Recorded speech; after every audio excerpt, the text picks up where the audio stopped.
to invite our first guest speaker, Executive Member of ACDA, Brother Eric Phillips.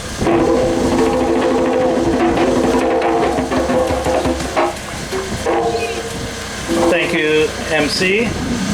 Honorable Prime Minister, Honorable Minister of Culture, everyone here, welcome. I'd also like to give a warm welcome to Queen Mother Etiang, as well as Princess Africa. Those are two Guyanese, Sister Pendabuan and Aisha John Baptiste, who were installed recently and will next year, May, be blessed by the ancestors in Kenya.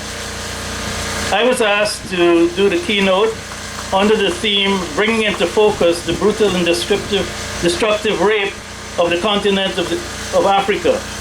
But because we are running late, what I will do is just to give you an extent of the Holocaust. As you know, this is the 29th year of our journey here as we go to the ocean with wreaths to honor our ancestors. And that's based on Columbus coming here in this part of the world on the 12th of October, 1492. So that's over 530 years ago. A lot of times we get confused when we hear about the African Holocaust.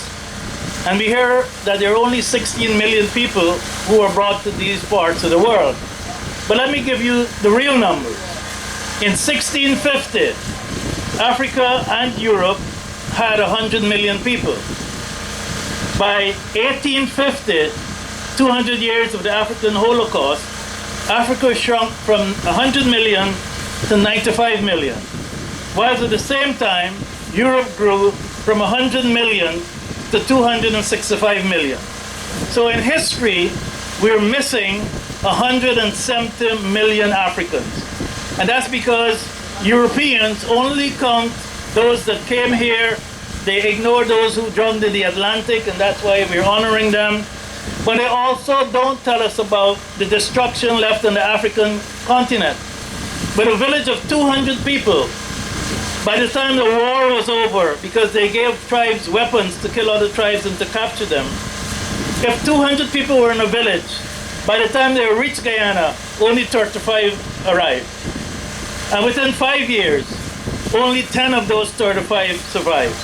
So we need to understand that slavery annihilated Africa, African culture, African family structures, African institutions, African wealth, African history, African pride, and African economic development.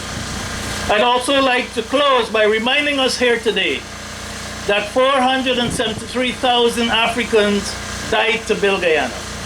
We don't read about those numbers in our books. So that's who we are honoring today, 473,000 Africans. So with that, may we bless our ancestors and may we always remember them. And let us stop calling them slaves. They were enslaved. Jambo.